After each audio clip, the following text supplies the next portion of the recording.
Vous écoutez Kadash, la méditation quotidienne de la parole de Dieu pour un peuple mis à part.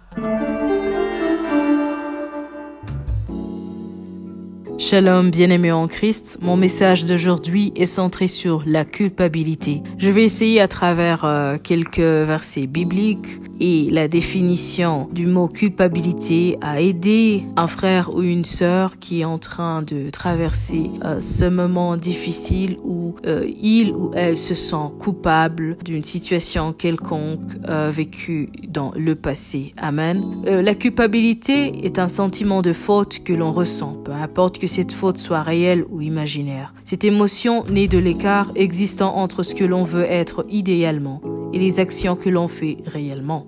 Dans Psaume 38, le verset 5, David dit « Car mes iniquités s'élèvent au-dessus de ma tête, comme un lourd fardeau, et sont trop pesantes pour moi. » Aujourd'hui, certains enfants de Dieu se sentent encore coupables de péchés commis dans le passé, alors qu'ils se sont déjà repentis. Cette culpabilité devient très grande en eux, et la plupart se voient comme David. Ce que j'ai fait pèse sur moi comme un lourd fardeau. Bien qu'ils se sont repentis, ils se disent que oui, Dieu a pardonné leurs péchés, mais eux ne se sont jamais pardonnés. Alors cette culpabilité s'installe dans leur conscience et produit l'anxiété. Essayons de comprendre ensemble ceci. L'esprit de l'homme et sa nature spirituelle, celle qui lui donne la capacité de communiquer avec Dieu, et se divise également en trois parties. La communion, l'intuition et la conscience. Le proverbe 20, le verset 27 nous dit « Le souffle de l'homme est une lampe de l'Éternel. Il pénètre jusqu'au fond des entrailles. » Et la communion est un moyen par lequel nous pouvons communiquer et développer une communion intime avec Dieu.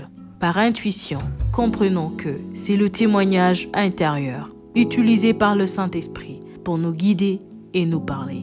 Romains chapitre 8, les versets 14 et 16 nous dit « Car tous ceux qui sont conduits par l'Esprit de Dieu sont fils de Dieu. L'Esprit lui-même rend témoignage à notre esprit que nous sommes enfants de Dieu. » Alors ici, je poursuis avec l'explication de la conscience. C'est un moyen par lequel nous pouvons distinguer le bien du mal. C'est l'instrument que Dieu utilise pour nous guider et nous aider à choisir correctement. Aussi, la conscience juge dans notre intérieur sur la qualité morale d'un acte. Alors, ayant déposé notre péché devant Dieu, pourquoi ce sentiment de culpabilité devient plus fort dans nos cœurs? La Bible nous dit dans Apocalypse chapitre 12, le verset 10, que nous avons un accusateur. Il se présente toujours devant Dieu et met en évidence tous nos péchés et nous accuse. Et ensuite, il vient vers nous et nous rappelle tout ce que nous avons fait. Ainsi, il nous tient, créant un sentiment de culpabilité en nous. La culpabilité produite par Satan est nuisible, car tout ce qu'il produit dans nos vies est malfaisant. Il veut que nous nous sentions coupables sur un tas de choses, dont certaines sont vraies et d'autres sont de son invention. Tout ça pour nous contrôler. S'il réussit à nous culpabiliser, il fera en sorte que nous fuyions loin de Dieu. Par exemple, tu entendras « Ne te fais pas passer pour un saint. Regarde ce que tu as fait là. » Dieu ne veut pas de toi, parce qu'il ne veut pas que nous soyons libérés de notre passé.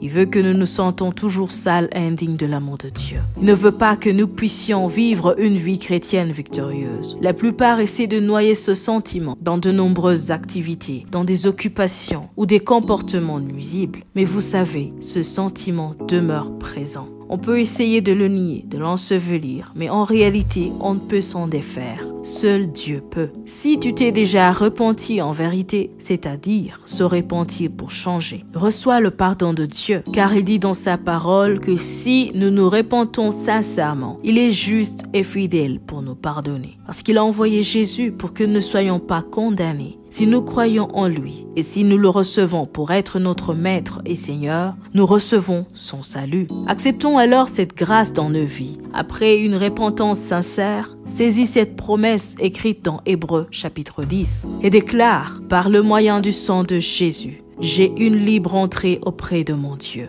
Je m'approche avec un cœur sincère, dans la plénitude de la foi, avec un cœur purifié d'une mauvaise conscience et un corps purifié d'une eau pure. Désormais, je me répands pour changer et je suis libre de mon passé au nom de Jésus-Christ. Amen. Sois richement béni. Shalom. Vous écoutiez Kadash, présenté par Marie-Claire. À bientôt.